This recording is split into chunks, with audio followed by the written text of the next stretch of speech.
ሰላም ጤና ይስጥልኝ ውድ የዩቲዩብ ቻናሌ ቤተሰቦች፣ የሰዓቱን ሰበር መረጃዎች ይዤላችሁ ቀርቤያለሁ። ከዜናዎቹ ጋር እስከ ፍጻሜው አብራችሁን ቆዩ።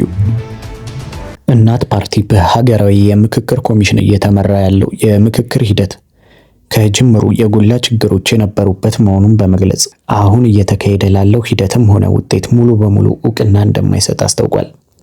ፓርቲው ዛሬ በአዲስ አበባ ባወጣው ይፋዊ መግለጫ ሂደቱን ውጤትን ለማስቀየር በጉልበት የሚዘወር ድራማ ሲል አጥብቆ ኮንኖታል።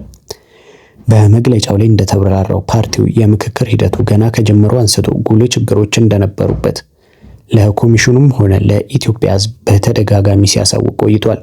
ይሁን እንጂ አሁንም ቢሆን ውይይቱ የእውነተኛ ምክክር ከመሆን ይልቅ አፄ በጉልበቱ የሚዘውሩት ድራማ ሆኖ በመቀጠሉ ምክንያት ፓርቲው ለሂደቱ ምንም አይነት እውቅና ላለመስጠት መገደዱን አቋሙን ግልጽ አድርጓል።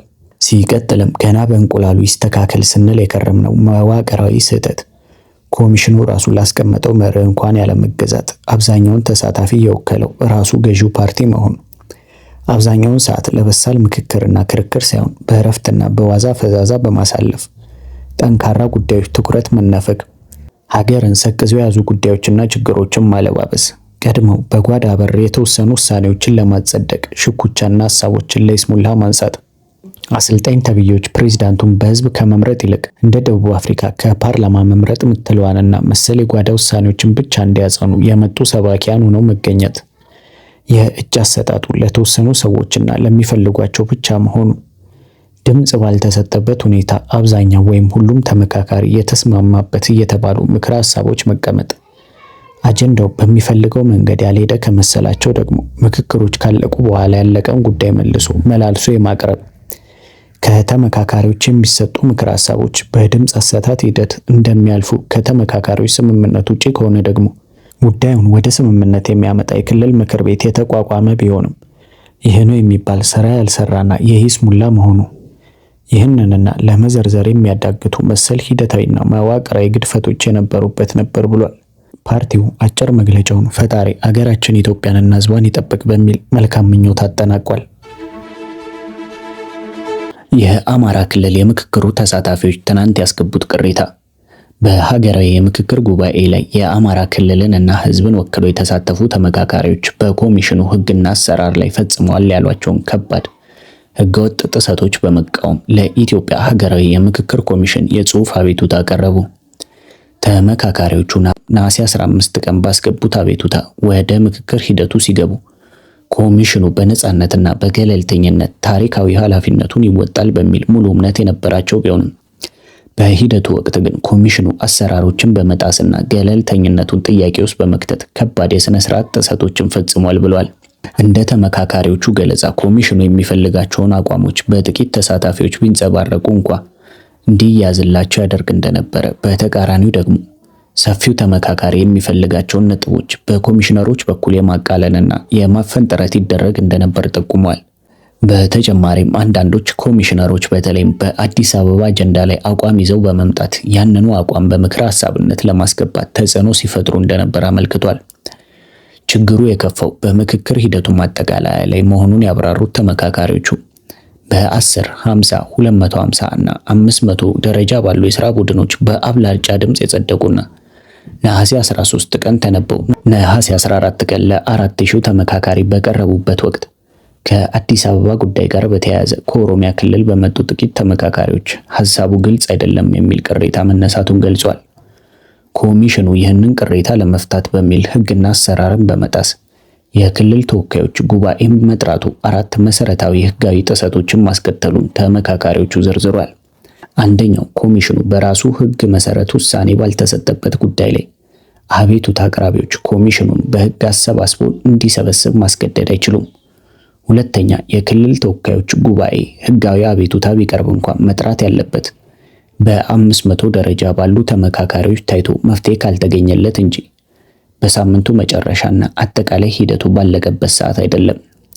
ሶስተኛ በሕጉ መሰረት የምክክር ሐሳብ የመስጠት ስልጣን የተመካካሪዎች ብቻ ሆኖ ሳለ የፖለቲካ አካላትና የክልል ርዕሳነ መስተዳደሮች በተገኙበት በጫና የፖለቲካ ውሳኔ ለማሳለፍ መሞከሩ የኮሚሽኑን ገለልተኝነት የሚያጠፋና ታሪካዊ ተጠያቂነትን የሚያስከትል ወንጀል ነው ብሏል። አራተኛ፣ የክልል ተወካዮች ጉባኤ የሚባል አሰራር በህገወጥ መንገድ ጥቅም ላይ ውሎ በአዲስ አበባ ጉዳይ ላይ ከተመካካሪዎች ስምምነት ውጪ የሆነ አዲስ ሰነድ ሊዘጋጅ ይችላል የሚል ስጋት መፍጠሩን አመልክቷል።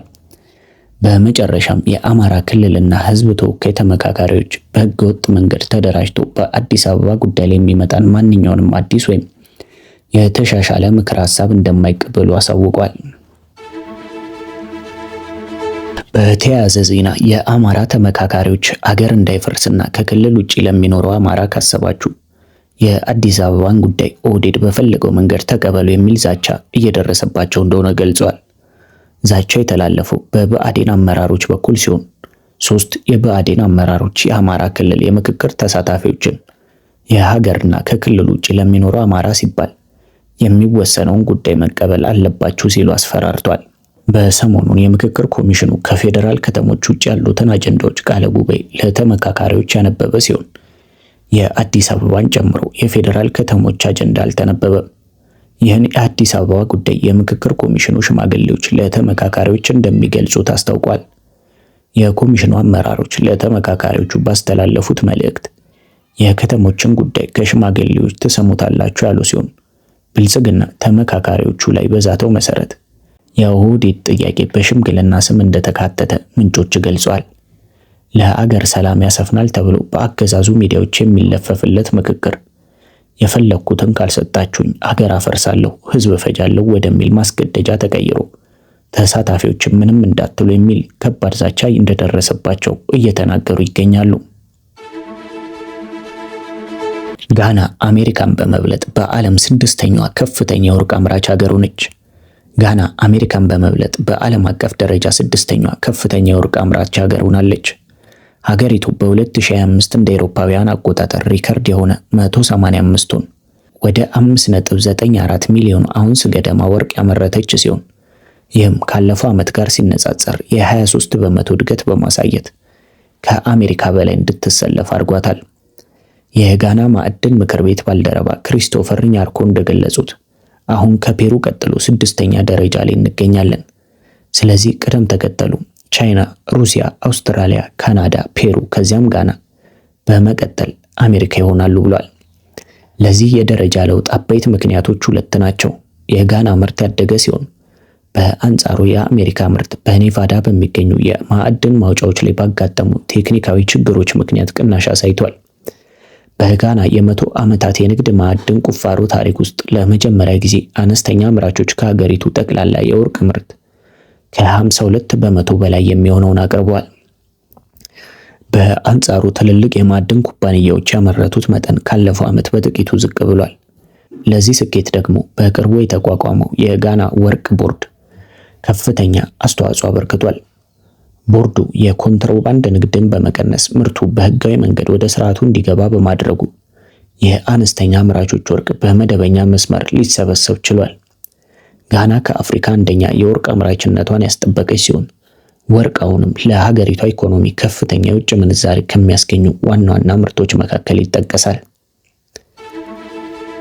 ለሰዓቱ ያስኩላችሁ ሰበር መረጃዎች እነዚህ ይመስሉ ነበር። በቀጣይ በሌላ መረጃ እስከምንገናኝ ደህና ሁኑ።